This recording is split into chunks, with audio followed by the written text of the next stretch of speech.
Krásné dobré odpoledne. Všechny vás zdravíme na našem královském benefičním koncertě. Jsme moc rádi, že jste si pro nás udělali čas a dorazili sem do arcibiskupského paláce poslechnout si naši hudbu.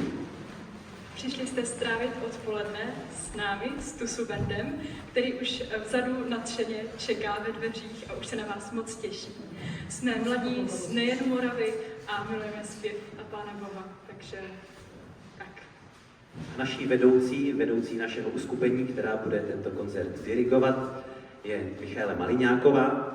Všichni ji možná znáte jako Míňu. A tímto koncertem vás taky provedeme my dva moderátoři, a to konkrétně Liduška Maliňáková A Luky Kuřík. Na začátek vás jenom poprosíme, abyste si vypnuli nebo aspoň stlumili zvonění u svých mobilních telefonů. Koncert za malou chvíli začne. Přejeme vám příjemný poslech.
Milí posluchači, přátelé a kamarádi milé rodiny, a milí podporovatelé Mary Smiles.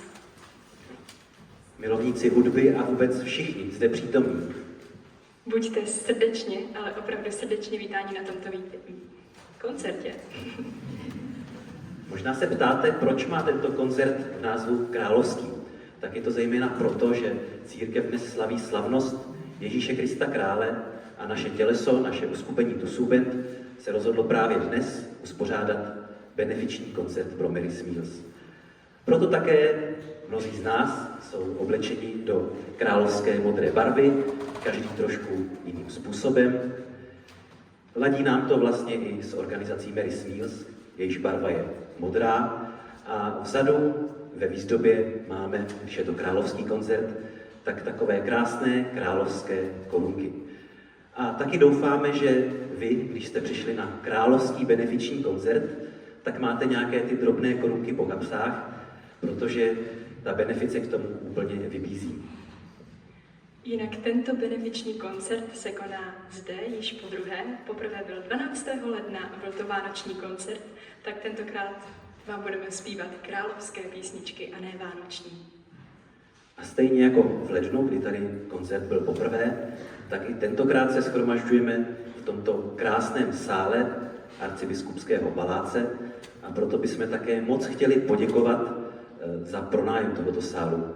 Chtěli bychom moc poděkovat arcibiskupství, že nám umožnilo tady ten koncert mít, a proto bych teď poprosil generálního vikáře otce Ladislava Šviráka, jakožto zástupce těch domácích, jestli by mohl i on vás tady všechny přivítat jménem arcibiskupství a podpořit vás a nás, kteří budeme účinkovat krátkým duchovním slovem. Tak vás vítám. Vás taky všecky. A je milé, že ten sál se zaplnil. Vítám vás, dovolím si říct, u nás, v tom smyslu, že dům diecézního biskupa je domem všech věřících jeho diecéze. Nepřicházíme tolik do paláce, jako domů, kde sídlí v tom duchovním slova smyslu, nebo přebývá náš otec duchovní. Mám radost, že jste si vybrali právě ten dnešní den krásné slavnosti Krista Krále. Dopoledne jsme určitě všichni prožívali slavnostní bohoslužbu. To Ježíšovo králování, dneska jsme slyšeli, není z trůnů a držením žezla, ale odehrává se na kříži. A projevuje se velkou mocí, která se odehraje v tom okamžiku posledních chvil, kdy jeden říká, když jsi tak mocný, tak něco udělej, a druhý z těch zločinců se k němu obrátí a říká, až budeš doma, tak si na mě vzpomeň. Ten obrovský příslib, ještě dnes budeš se mnou v ráji, je právě velkým projevem toho, co Bůh může a chce dát, a to je láska. Obejmout každého člověka láskou. To si musíme asi v této době, která si pořád na něco stěžuje, je s něčím nespokojená, přestože korýtka přetékají, tak to si musíme uvědomovat stále více. A tak vám chci poděkovat, že k tomu uvědomění si a prohloubení toho našeho zakotvení chcete přispět i vy. A nemůžete to dělat krásnějším způsobem, než že spojíte hlasy a vydáte krásný tón a krásné poselství. A dovolím si říct, že vás takto si používá Bůh k tomu, abyste jeho radostnou zvěst do tohoto světa nesli a pokračovali v tom. Díky vám všem a pěkné odpoledne.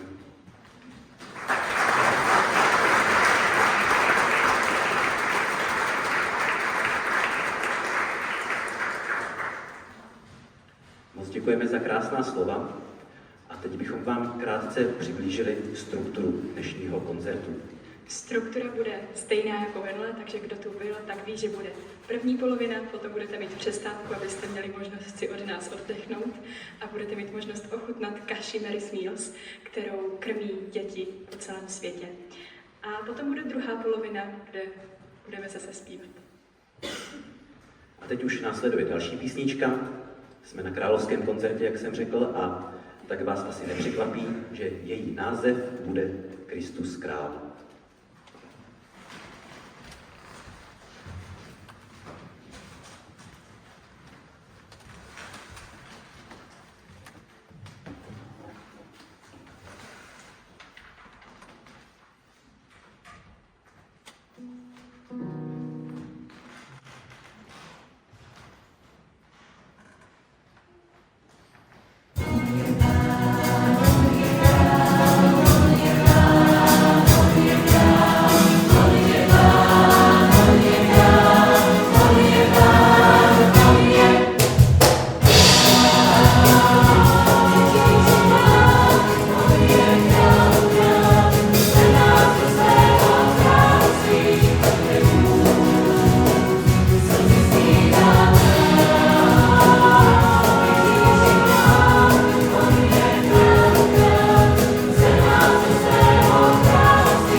Tak teď bychom vám rádi představili, až teď.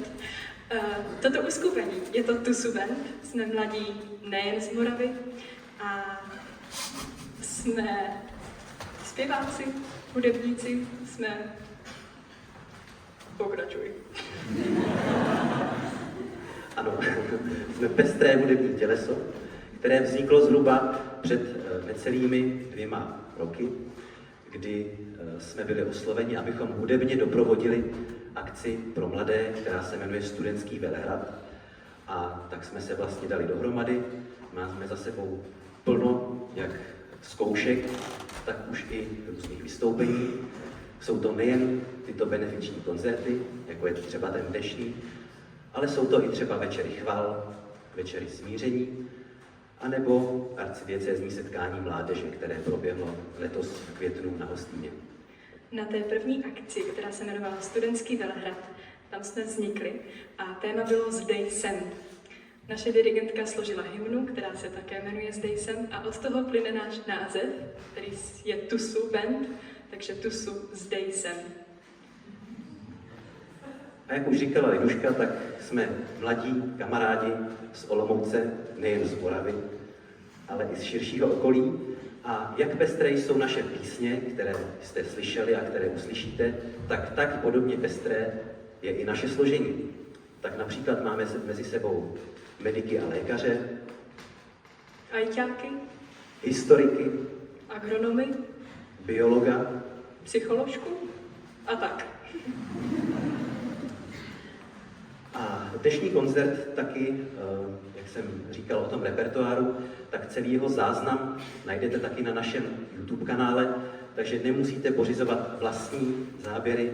Od toho tady máme profesionální kameramany, kteří celý koncert zaznamenávají a můžete si ho pak dohledat na našem YouTube, takže tímto jim oběma moc děkujeme.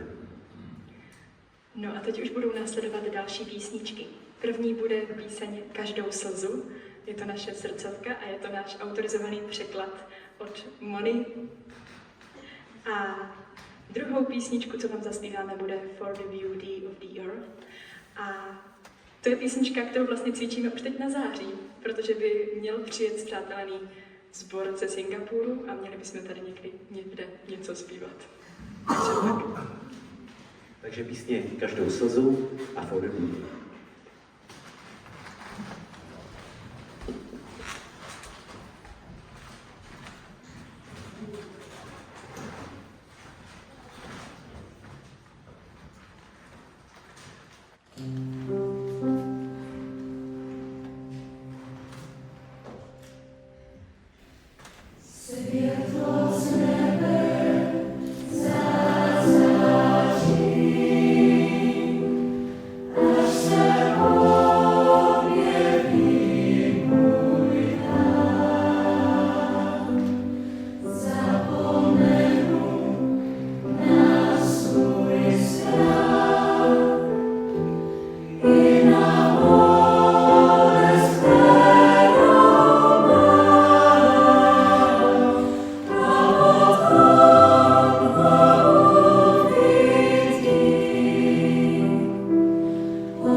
Jak už jsme říkali na začátku, jsme na benefičním koncertě. A to benefičním koncertě pro organizaci Mary's Meals.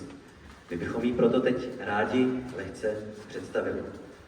Myšlenka Mary's Meals je prostá. Organizace Mary's Meal chce dětem poskytovat alespoň jedno výživné jídlo za den v místě, kde chodí do školy.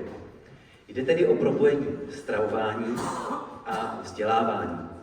Tato vidina nasycení navíc motivuje rodiče, aby v těch postižených zemích, kde Mary's Meals funguje, děti do školy posílala. A pro děti vzdělání znamená příslib lepší budoucnosti a tudíž se nabízí možnost vystoupení z tohoto začarovaného kruhu hladovění. Mary's Meals už od letošního září krmí 3 miliony dětí po celém světě a přímo z Česka míří pomoc do 16 zemí. Například Indie, to viděla i jedna z našich zpěvaček přímo na vlastní oči a viděla, jak to funguje. Nebo Haiti, Etiopie, Libanonu.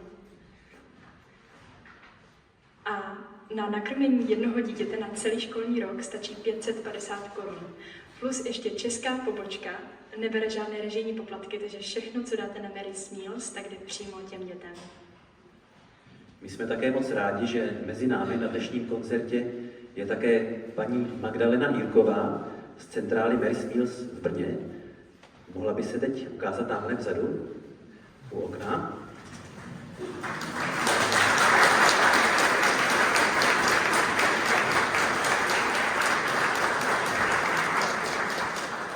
Po přestávce určitě budete mít prostor se jí zeptat na jakékoliv dotazy ohledně Mary's Meals, pokud bychom vám to teď nenastínili dostatečně v tom našem stručném popisu, takže určitě se nebojte se jí zeptat. A když jsme mluvili o té benefici, tak jenom můžu připomenout, že na minulém koncertu se nám povedlo vybrat neuvěřitelných 84 620 korun, což je opravdu krásné a touto částkou jsme dokázali nasytit 153 dětí na celý školní rok. No a teď už vám uvedeme další písničky. Další píseň bude When Israel was in Egypt's land. Tato písnička probíhá jakoby po 10 egyptských hranách, kdy Izraele otročili faraonovi. A další písnička bude Uzdrav svou zemi. Taková modlitba za mír v této neklidné době.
tak teď už zazní poslední písnička před přestávkou.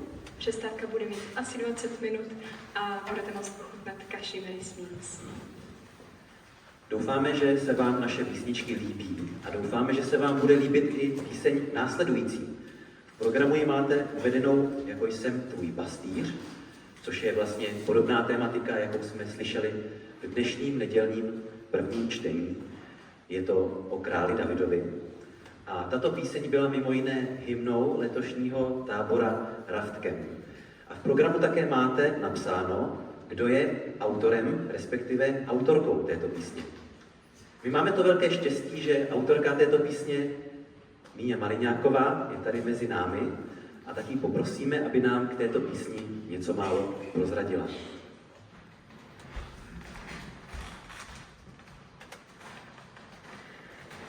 Jak bylo řečeno, tato následující píseň bude hymna Raft Campu letošního 2025.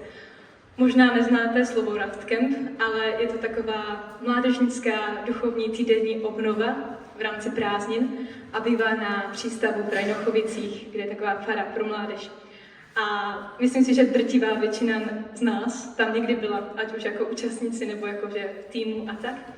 A protože tam máme někteří z nás na starost hudbu, protože celý týden prostě provázíme hudbou, modlitby, mše svaté a různé setkání, tak každý rok tam má vlastní téma, ten kemp, a každý rok je vždycky vymyšlená hymna přesně jenom na tu týdenní obnovu.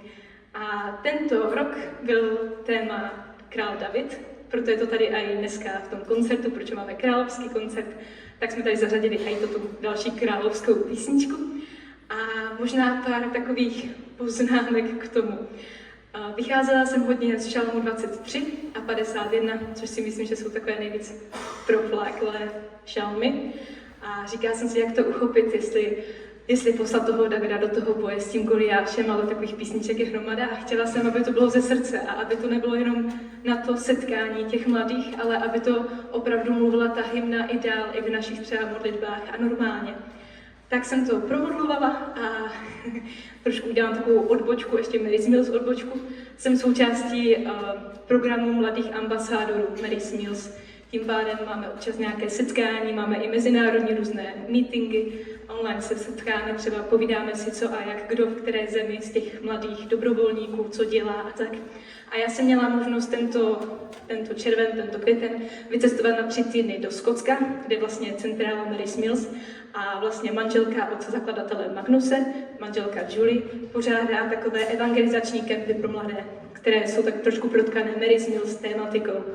A já jsem tam měla vypomáhat do kuchyně a bylo to krásné, třeba ty Mary Smeals večery, kdy děti vlastně přišly, to byly děti ze základních škol, z církevních základních škol a měli tam vždycky program, zážitkový týden a tak.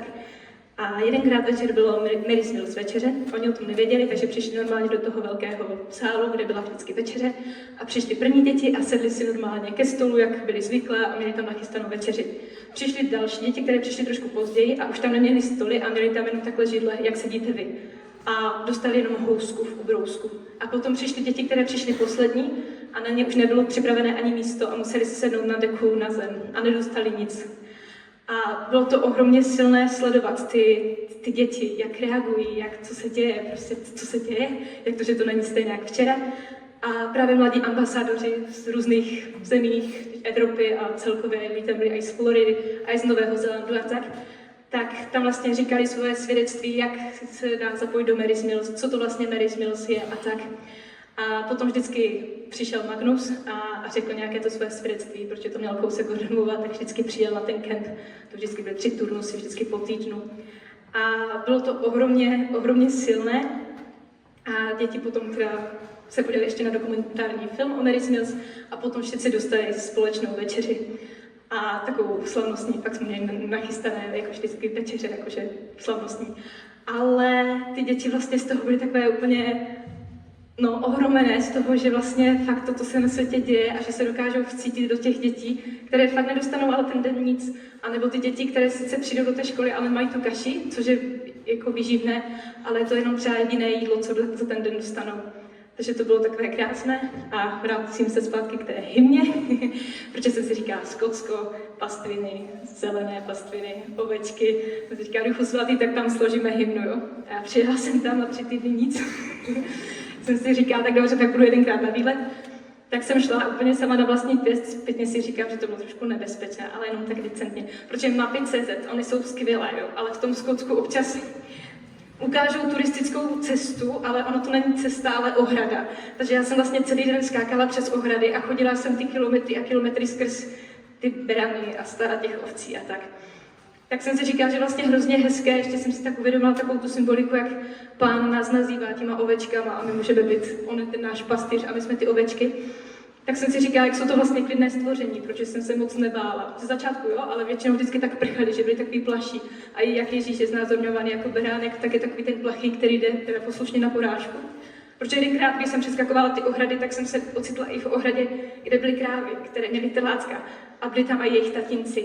A ti teda pak nepůsobili klidně vůbec. Takže jsem si uvědomila, jak je krásné, jak je Pán takový romantik, že nás nazývá těma ovečkama a ne těma agresivníma krávama. No. A tak jsem tak šla a šla jsem k jedné přehradě a tam bylo takové obrovské údolí a trošku začalo pršet, Skotsko, a padala mlha a teďka tam byla obrovská nádrž a začala foukat vítr a já jsem tam byla úplně sama, tam byli něco, nějací kozlíci a ovečky a já jsem byla uprostřed té rokle a teď se strhávala asi bouřka nebo něco takového, já jsem dostala strašný strach, protože jsem tam byla fakt úplně samotinká sama. Tak jsem se jenom toho modlila, říkala jsem si, dobře Pane, tak si mi teďka vybeď a pošli mě zase zpátky domů, tou stejnou cestou nepůjdu, protože tam to bylo taky nebezpečné. Teďka se teprve rodiče dozvídají, co jsem tam dělala. A tak jsem šla zpátky a Pán si to tak fakt vedl, jsem si říkala, půjdu tady po vrstevnici a nakonec se to tak krásně roztrhalo a jsem viděla tak nádherné výhledy a tak se to všechno proměnilo, že jsem si uvědomila, že ten den jsem mohla prožít Žalm 23, Hospodine můj pastýř, nic nepostrádám na vlastní kůži. Že i když půjdu rok klíšeré smrti, tak se nebudu bát, protože ty jsi se mnou, ty se o mě postaráš. Takže na zpáteční cestě, když jsem zase chodila skrz ty ovečky, tak mi tak začaly vznikat nebo napadat různá slova, které právě potom teďka zaspíváme i v té hymně. Takže to o našem pastýři a je to taky o tom, jak David, když zhřešil a spadl, tak ale se nevzdal, tak neřekl kašlu na to, tak jsem zklamal a už nic. On se postavil znovu na nohy a prosil Pána o sílu a říkal, že prostě chce pokračovat, že se strašně omlouvá a že věří, že mu Pán odpustí. Takže toto je všechno zakomponované do té hymny a možná, že si tam najdete i letošní tématiku naděje, protože Boží láska je nám vrytá do srdce skrze Ducha Svatého, který nám byl dán. To tam taky zazní a je to takové krásné, nebo na raftu k tomu všetci byli vedeni, že, já už mluvím moc dlouho, že? K tomu všetci byli vedeni, aby jsme zkusili otevřít to srdce Boží lásce. Protože možná všichni víme, že Bůh je láska, to víme všichni a máme to v mozku nastavené. Ale kdo z nás to má prožité srdcem? Kdo z nás opravdu zažil tu Boží lásku jako takovou? Tak možná klidně dnešní koncert je takový netradiční, je to tady takové rodinné a tak můžete klidně i vy teďka během této písni si říct, tak jo Pane, tak já se ti otvírám, dotkni se mě. A on třeba přijde. A ještě poslední 2 věci. V kódě tam zazní takové zvláštní slovo. Není to žádné citoslovce, není to žádná ukolebávka, je to slovo dody. A dody znamená v hebrejštině můj milovaný, nebo můj miláčku, což je vlastně překlad jména David, což vychází taky z hebrejštiny právě a znamená to Bohem milovaný. Takže je to takové zase uvědomění si toho, že Bůh nám říká můj milovaný. A nebo my si to taky můžeme říct, že Pánu právě naopak říkáme, ty jsi můj milovaný. Takže to můžeme brát takovou modlitbu, ale na druhou stranu je tady taková trošku zvláštní můstka, protože je to kemp pro mladé, tak vždycky se snažíme, aby v té hymně zaznělo něco, co prostě ty mladé trošku rozproudí a tak. A letos tam všichni vlastně byli vybídnuti k tomu, že si kdykoliv během toho refrénu můžou zabečet. Jako ne plakat, ale jako udělat B. Jako ovečka, protože je to o tom našem pastýři. Což k tomu vyzýváme i vás, jestli chcete, tak si můžete přidat, jo? Protože možná si řeknete, tak to je fakt trapné. Ale já věřím, že fakt se vždycky usmějete, když si společně domluvíte ve dvojici a společně si ze srdce zabečíte na koncertě v paláci. Takže klidně můžete jít do toho. My vám ukážeme první dva refrény, jak to má znít jako seriózně, jakože seriózně, co jsme vždycky měli verzi v kostele, co jsme zpívali. Ale když jsme měli verzi v sále, kde jsme měli přednášky a tak jsme měli seriózní verzi a tam jsme právě večeli. Takže od druhého refrénu, to poznáte, se můžete taky přidat. Ať to tady klidně bečí a pojďme si uvědomit, že jsme taky ty boží ovečky a spokojeně můžeme bečet na jako pastvinách. A na začátku ještě bude takový pokus o fujaru. Nemáme profesionální fujaru, ale je to takové skoro fujaru. Takže tak.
děti od organizace Mary Smiles přímo v těch zemích, kde tato organizace pomáhá. Prosím, kaši nenoste a nejeste jí zde ve slavnostní dvoraně, můžete jíst jenom v trůním sále. Doufáme, že máte rádi výzvy, protože já jsem tady jednu takovou přednesl. Na minulém koncertě se vybralo 84 620 korun. Tak, jak jsem říkal na začátku, nějaké korunky na královském koncertě se snad najdou a budeme určitě rádi, když přispějete. Tu možnost máte taky během přestávky. Na konci ještě proběhne sčítání, takže to, co se vybere v hotovosti, tak vám na konci oznámíme, kolik jsme nakrmili dětí. A třeba se nám podaří překonat lednový koncert. Tak pěknou přestávku.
Moc doufáme, že všem kaši chutnala a že jste mohli ochutnat, jak se stravují děti v cílových zemích, kde pomáhá organizace Mary Smiles.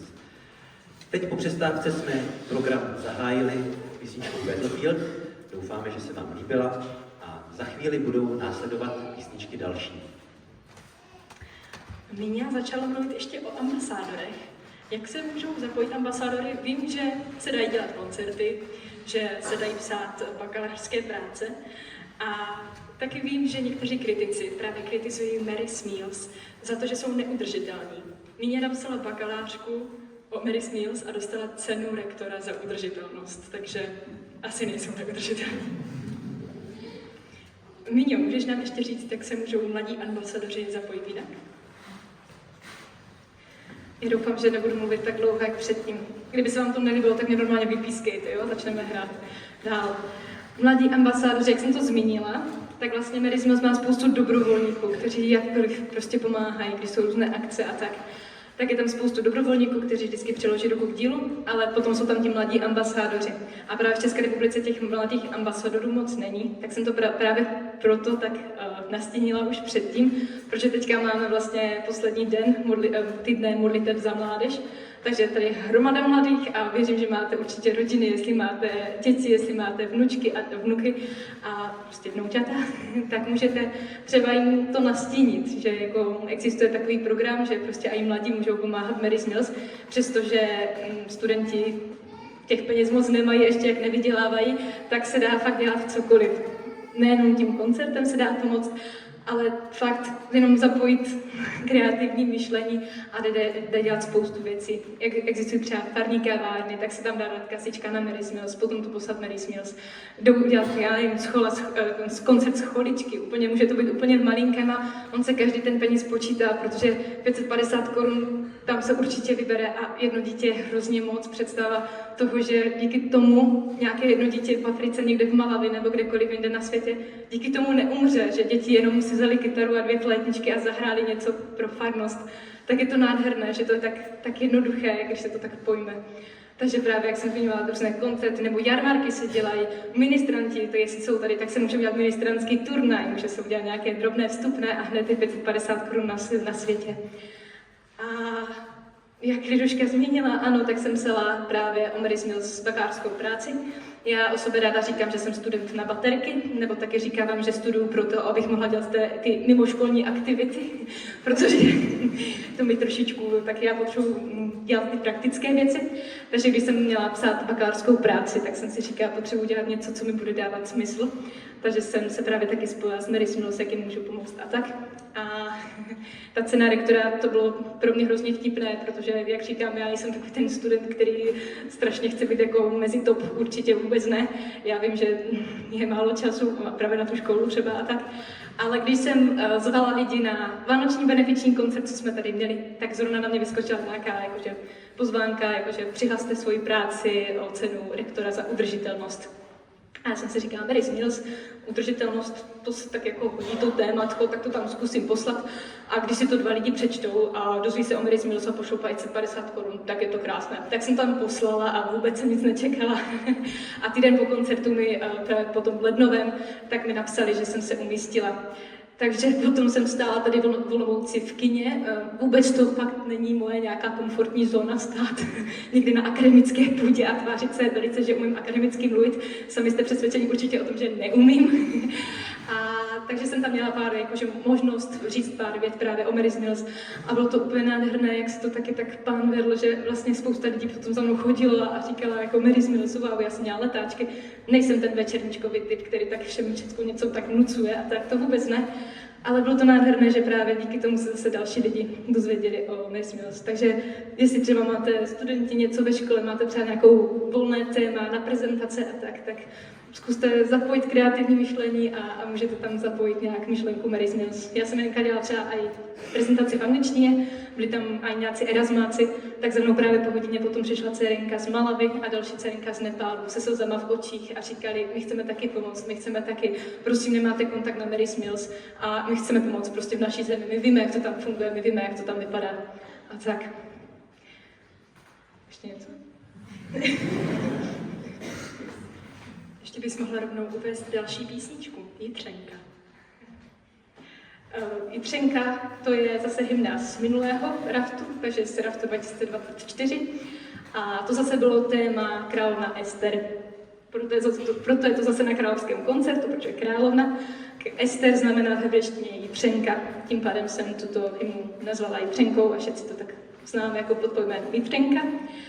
A Když jsem to dělala minulý, když jsem ji skládala minulý rok, tak jsem potom týmu, jako raft týmu říkala, prosím vás, příští rok nevybírejte žádnou starozákonní postavu, no to se hrozně blbě vymýšlí hymny. A oni letos právě přišli s Davidem, tak první reakce byla taková rozpačitá. Ale nakonec ta Ester taky sedla, i když přestože když jsem to složila, tak mě se vlastně vůbec nelíbila. Je v tónině Hádur, kterou strašně nemám ráda. A jenom jsem si říkala, co to je. A vlastně paradoxně zpětně mi spoustu lidí říká, jak je to upřímná modlitba a jak je to hluboké a jak se to dotýká jejich srdcí. Takže taky přejeme příjemný poslech, doufám, že nám bude rozumět, protože tam spousta slov, ale vychází to vlastně z té upřímné a upěnlivé prosby a modlitby královny Ester právě předtím, než šla ke králi. A měla strach, ale opřela se o Hospodina a ten strach přemohla. Takže jdeme na Jitřenku. Děkujeme, to bylo krásné, nevím, jak moc kratší než minule, ale děkujeme.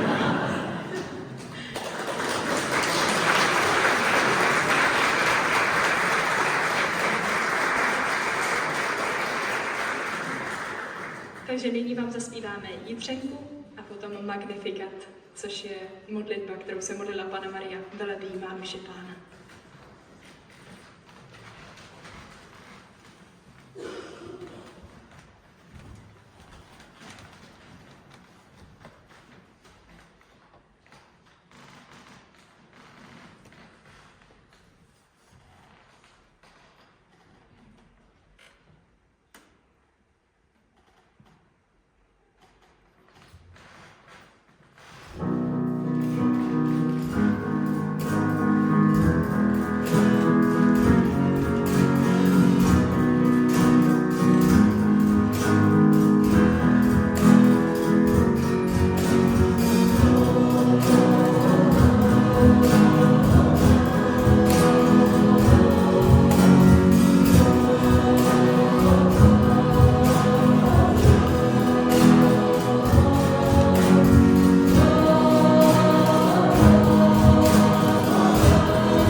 Náš koncert postupuje dál.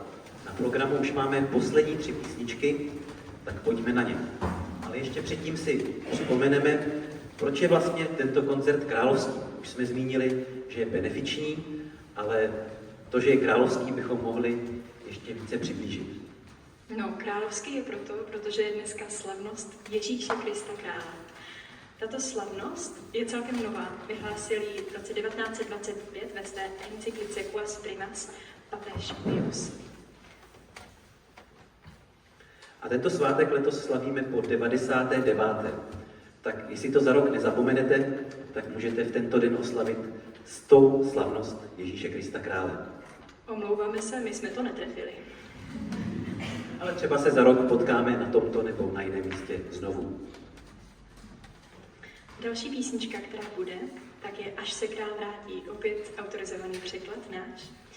A je to taková trochu silvestrovská písnička. Ne, že by byl normální Silvestr, ale příští týden bude liturgický Silvestr, protože je to tak trochu o konci světa a o druhém příchodu Pána Ježíše. A potom uslyšíme píseň Zůstaň ve mé lásce, neboli také Zdej jsem, která byla krom jiného hymnou studentského Velehradu 2024 a kvůli této písničce jsme se jednak dali dohromady a kvůli této písničce se také naše těleso vůbec jmenuje Tusu Band a této písničce vlastně vůbec vděčíme za to, že jsme dneska tady.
Thank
Náš koncert se nachýlil ke svému konci a jak to bývá dobrým zvykem, je na čase děkovat.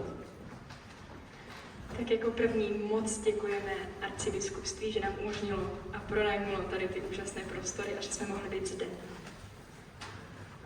A samozřejmě taky děkujeme vám, že jste přišli a byli jste tady s námi, přispěli jste na Mary's Meals a podpořili jste nás už jenom svojí účastí.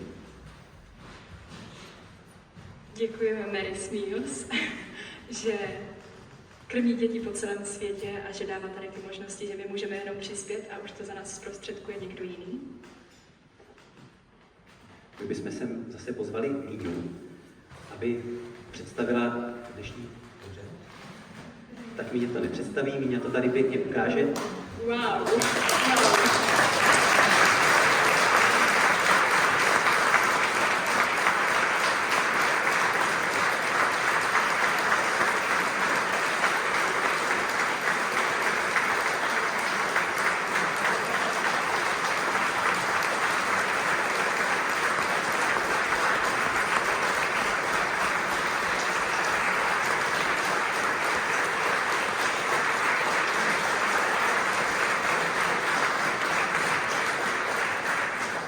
Ty vzadu pravděpodobně neviděli tu částku.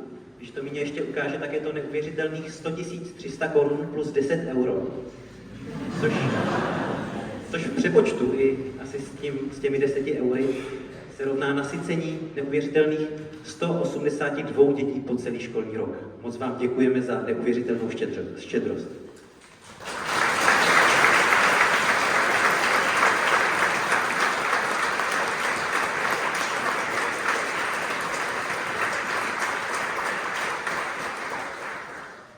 A když se to spočítá, že vlastně jsme vybrali 84 620 korun, což jsme nasytili 153 dětí, dnes 100 300 plus 10 euro, tím jsme nakrmili 182 dětí, tak tím pádem Tusu Band letos nakrmil, nebo vy jste skrze Tusu Band nakrmili za letošní rok 2025 336 dětí, protože se za tyto dva koncerty vybralo 184 920 korun českých, plus ještě dnešní peníze, které šly přes QR kód, takže to se dozvíme až potom později, třeba příští týden a dáme vědět výslednou částku k týdnu na Facebooku.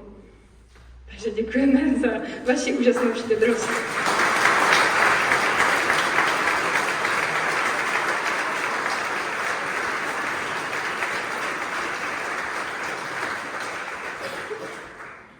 Já ještě budu pokračovat v tom děkování. V prvé řadě Bohu díky za to, že jsme se tady dneska potkali, protože jenom díky němu je dneska ta slavnost, jenom díky tomu máme ty dary, které máme a které můžeme používat takhle pro radost pro vás všechny. Díky vám všem, kteří jste došli, to už tady zaznělo, ale chtěla bych poděkovat i já za obrovskou podporu vás všech, přátel, rodin, za vás všechny, že jste přišli a přispěli jste, už dokonce ještě koncert nezačal a už bylo v kasičce 10 000, tak to bylo nádherné, že někteří třeba nemohli přijít, tak jenom přišli, hodili do kasičky a odešli. Tak to bylo krásné. Moc a moc děkujeme paní Aničce Čechmanové a sestřičce naší Dagmar, které nás celou dobu provázely a ohromně podporovali. Mohli jsme mít zkoušky na Salesianu a během včerejška a dneska jsme netrpěli hlady, protože se o nás totálně kompletně postarali. Takže moc a moc děkujeme za výzdobu paní Aničce, za všechno tady, že to tak krásně všechno plynulo. Děkujeme.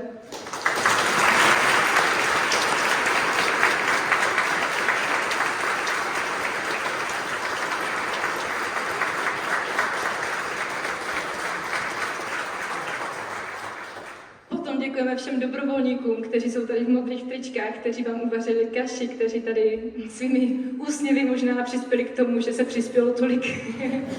Tak děkujeme moc za tu vaši práci. A taky děkujeme našim kameramanům, že jste si udělali čas a že můžeme v tom mít to video, které vám taky dáme na YouTube, abyste se na to případně mohli podívat. Případně pozdílet tuto radost i s dalšími. A taky děkujeme fotografovi Ondrovi. A moc děkuju bandu, protože to, co dneska provedli, bylo naprosto nádherné. Ono totiž to vůbec není samozřejmostí, že každý do toho vrazil hrozně moc času. Tady jsou někteří studenti, někteří pracující, někteří mají 2 školy, někteří do toho ještě práci, někteří přijeli dneska z Prahy, protože měli školení, někteří dojížděli každý týden na zkoušku až z Brna, někteří tomu dávali mnohem víc času, třeba nahrávali nahrávky druhým, aby si navzájem pomohli. Takže každý ten svůj volný čas právě dával do toho, aby mohlo vzniknout toto dílo. Za což moc děkuju, protože jste byli úplně úžasní, i když jsme dneska už všetci hodně vyčerpaní, tak jste ze sebe fakt dostali úplně maximum a já vám za to moc děkuju a jsem pánu neuvěřitelně vděčná za tento krásný dar našeho společenství, že to můžeme spolu tvořit, protože je to naprosto neskutečné a krásné. Já si vždycky říkám, která akce bude pro nás poslední, protože někteří chystají svatby, někteří začínají pracovat někde jinde než v Olomouci, tak jak dlouho vlastně ještě budeme takhle spolu, ale pán si to sám vede, takže ještě dálí pán, tak máme teďka už rovnou naplánované 3 akce. Jednu snad teďka v prosinci, že budeme mít večer smíření ve Sněžence. Dálí pán budeme opět doprovázet studentský velehrad na Velehradě na jaře. A dálí pán, tak v září bychom tady mohli mít v katedrále v Olomouci koncert s tím naším spřáteleným sborem ze Singapuru, od kterého máme ty noty jedné písně, která tady zazněla. Takže obrovské díky vám, milí Tusubende.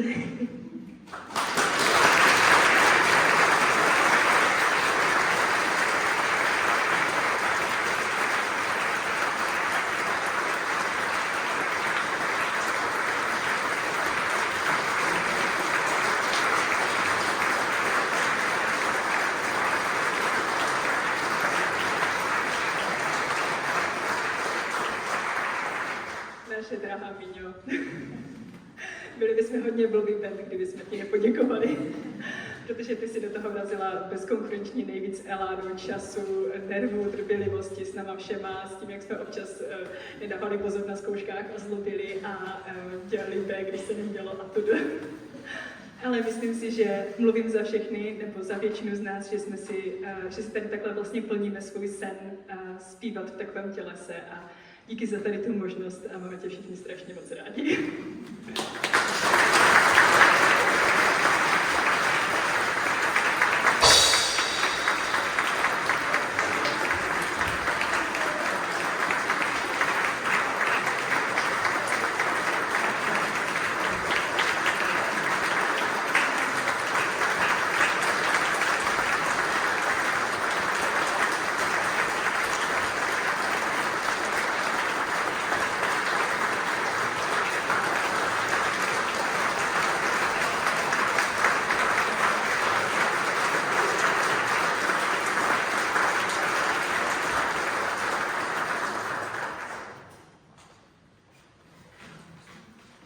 Na nás je ještě uvést poslední písničku tohoto koncertu, která bude...